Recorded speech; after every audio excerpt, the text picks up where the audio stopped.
DA hike 2026 પેન્શનરો માટે સરકારે વધુ એક મોટા ખુશીના સમાચાર આપ્યા છે.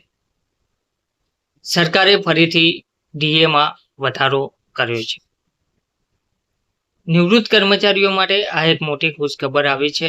સરકારે મોંઘવારી ભથ્થામાં ફરીથી વધારો કર્યો છે. હવે તેમને કેટલું પેન્શન મળશે, એટલે કે કેટલો વધારો પેન્શનમાં કરવામાં આવ્યો છે, તમામ વિગતો જાણવા વિડીયોના અંત સુધી બન્યા રહેજો. નમસ્કાર મિત્રો, સ્વાગત છે તમારું અમારી યુટ્યુબ ચેનલ.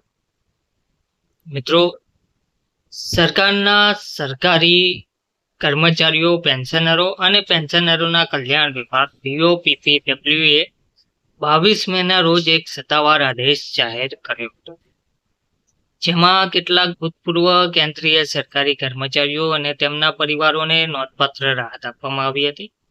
સરકારે આ કર્મચારીઓ માટે મોંઘવારી રાહત ડીઆર વધારવાનો નિર્ણય લીધો છે. આ નિર્ણય નિવૃત્ત કર્મચારીઓ અને તેમના પાત્ર પરિવારના સભ્યોને લાગુ પડે છે, જેઓ હજુ પણ 5મા પગાર પંચ 5મા CPC હેઠળ આવરી લેવામાં આવતા હોય છે. નવા દર ડીએ 1 જુલાઈ 2025 અને 1 જાન્યુઆરી 2026 થી અમલમાં આવશે. એટલે કે આનો ફાયદો કોને થશે, કેટલો વધારો થશે? તો આ વધેલો ડીઆર ફક્ત મર્યાદિત શ્રેણીના જૂના CPF લાભાર્થીઓ અને તેમના પાત્ર પરિવારના સભ્યો માટે જ ઉપલબ્ધ રહેશે.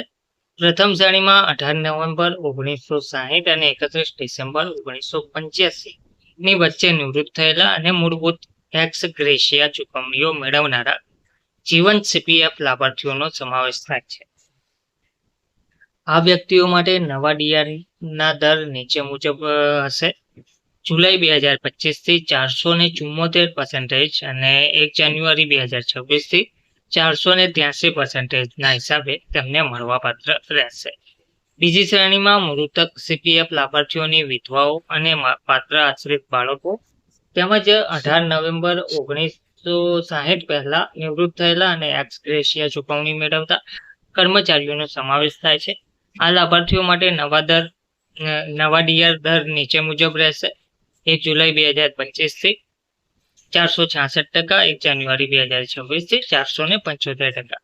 કારણ કે આ દરો પાછલી તારીખો જુલાઈ 2025 અને જાન્યુઆરી 2025 થી લાગુ થશે, તેથી પાત્ર લાભાર્થીઓને પણ પાછલા મહિનાઓ માટેના બાકી રકમની સંપૂર્ણ રકમ એરિયર્સ તરીકે ચૂકવવામાં આવશે.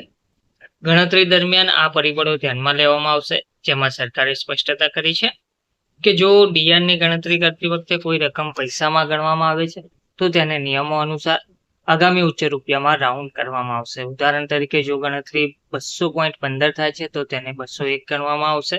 સરકારે એમ પણ કહ્યું છે કે તમામ કિસ્સાઓમાં ડીઆરની સાચી ગણતરીની જવાબદારી પેન્શન વિતરણ એજન્સીઓ અને જાહેર ક્ષેત્રની બેંકોની હશે. આ ડીઆર વધારો જૂના CPF ફાળો આપનાર ભવિષ્ય નિધિ યોજના હેઠળ એક્સ ગ્રેશિયા મેળવતા પસંદગીના કેટલાક વરિષ્ઠ નાગરિકો માટે છે.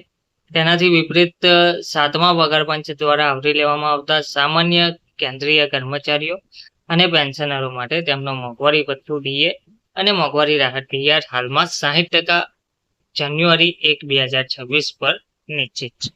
ધન્યવાદ.